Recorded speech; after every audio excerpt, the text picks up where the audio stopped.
We just got a wild update on the De'Aaron Fox situation, as Fox San Antonio has recently come out stating that Brian Wright was so dead set on keeping one player, it created multiple sticking points in negotiations before this trade went through. We have to dive into what was said and how it implicated what happened in the trade. Plus, we have to talk about some quotes from the Spurs organization, including one from Devin Vassell and some very interesting stats that highlight De'Aaron Fox's future tenure with the Spurs. You'll want to stick around for all that coming up on this episode of Spurs Digest. We're going to dive right into it. But before we get into those quotes, I want to talk about something very interesting here. And a lot of you I know are very interested in what number he's going to wear. Well, it was just made official. Yeah, that's right. Number 2. So this is a bit of an interesting one. Type out your comments right away. Are you cool with this? Are you not cool with this?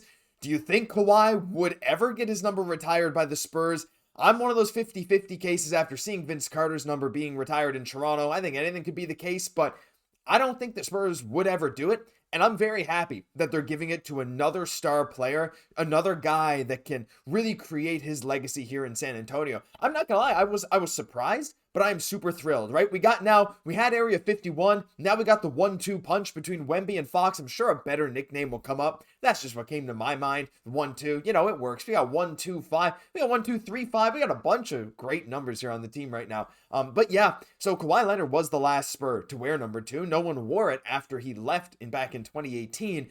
And now it's going to be De'Aaron Fox. He gets a chance to really create his own legacy with this number. We can only assume he'll be here long term. An extension will be announced as soon as they can come to terms on that and as soon as that can be signed.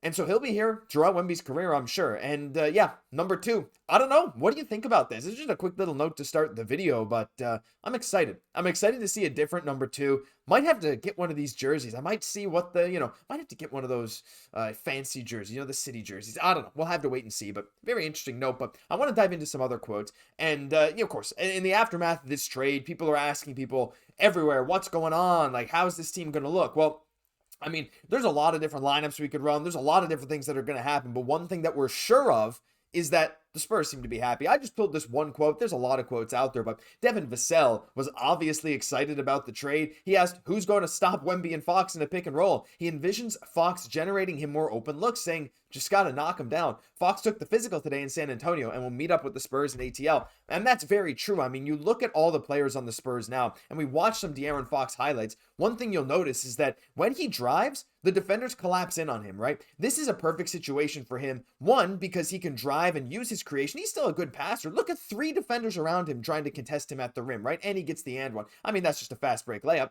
But still, like, De'Aaron Fox is able to bring people in. He can throw the lobs. He's able to kick it out. He's even able to hit the 3. And one thing now in San Antonio is he's going to be open for more 3s, right? With Wemby getting all the defense. Even Vassell, as a tertiary scorer now, having Vassell be your number 3 offensive option is going to open him up way more. And those efficiency numbers will almost certainly climb. So yeah, I would be excited too if I was Devin Vassell, right? He's a great guy. And, obviously he likes to have the ball in his hands. But his efficiency is going to go up. He's going to be a more key part of this team. He's going to get more open looks from 3. I cannot wait to see this. I cannot wait to see De'Aaron Fox and Wemby running that pick and roll. De'Aaron Fox might be able to pull up from 3. We've seen him throw those lobs. Fox is so quick on that first step as well that he can get going downhill straight to the rim so fast. So that's amazing. But another thing too that I think is maybe underrated about this trade, De'Aaron Fox not only is incredibly fast, but he has unbelievable stamina here, right? Of course, you got a couple of the Knicks boys. You got Bridges, you got Hart right there at the top of the minutes per game leaderboard. Maxey has had to play a lot in Philadelphia as, Embiid has not really played much. And then you got De'Aaron Fox, right? Fox is right up there with the most minutes played in the NBA. And again, he's still very efficient, right? He's still, relatively efficient, not great from 3, but his scoring numbers are not really falling off a cliff. His efficiency isn't falling off a cliff. He's going to be able to play as many minutes as you need him to play. But the thing is, too, like, he doesn't really have to, considering the amount of guard depth the Spurs have. Yes, Tre Jones is gone, but there's no harm in letting even Vassell for a couple minutes run that one. I wouldn't love that, but realistically, you got Chris Paul and Stephon Castle, who can both handle the ball. So the implications here are just amazing because you can run so many different lineups. But you know, too, that De'Aaron Fox is going to be able to be out there in clutch time. And the biggest part of this is the fact that because he can play so many minutes, you're almost never, I imagine, going to have a time that both De'Aaron Fox and Victor Wembanyama are off the floor. You're going to have at least one of your top options on the floor at all times. And De'Aaron Fox has one of the better staminas in the NBA. So that is so incredible. Let me know your thoughts on that down below. I feel like that's, I mean, it's not really glossed over. It's not really thought about very much, but just think about how often the Spurs will have a very good lineup that won't involve like a ton of reliance on the bench. So really cool there. But we got to dive into the final thing here. And I got a quote from Dusty Garza from Spurs Report. Let me just show you. Let's pop this up. So in a recent article that is linked in the description, I suggest you go read it. It's a great article and a little bit of a deeper dive into the trade. So GM Wright was able to structure a deal that kept key pieces like Devin Vassell, Jeremy Sochan, and Keldon Johnson in San Antonio. Wright's insistence on keeping Stephon Castle at all costs was often a major sticking point in the trade negotiations, which led to multiple iterations of the deal. Now, we don't know, but not Jordan McLaughlin. Shout out Jordan McLaughlin. A lot of you shouted him out when I asked you last video. Thank you for that. I don't think he's going to play, but yeah, I like him. Anyway, but talking about this here, like, I don't know how far this went into negotiations. Like, if Sacramento ended up saying, look, we're not doing this deal anymore, I don't know if it got that far. But the fact that Brian Wright was so steadfast, especially as so many fans were saying, like, I don't want to trade Castle. It's not worth it for a 27-year-old Fox. I personally was on the fence because it's always hard to trade for, an all-star, all-NBA level guard. But, like, of course, if there was a choice to trade Vassell over Castle, I probably would have done it. But we don't even have to think about that now, thankfully.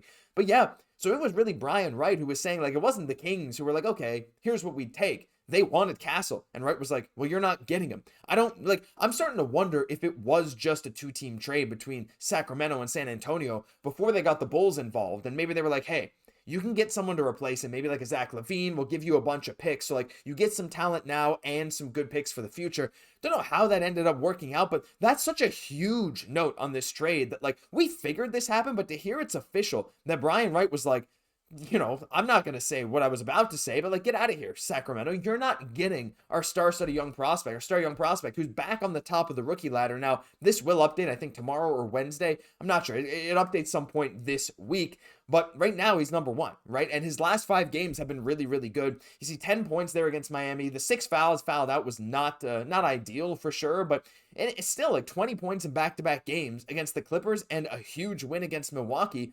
2 teams that are like not that easy to beat. He was getting to the foul line finally a lot versus Milwaukee, and his style of play really lends to him getting to the line, right? The way he slows down in traffic. Now, he tends to like shed defenders as he goes up for strong takes, but the fact he's finally starting to get a bit of a whistle inside is a really good sign for his development. So I was really, really happy with that 10 free throw game. But even still against the Clippers, even against Indiana, 17 points, the efficiency could still go up. I mean, there's no ifs, ands, or buts about it, but the dude's shooting 5 for 10 in his last 2 games, 12 for 27 in his last 3, which is really not that bad from 3. The stroke's coming along nicely. The team is winning.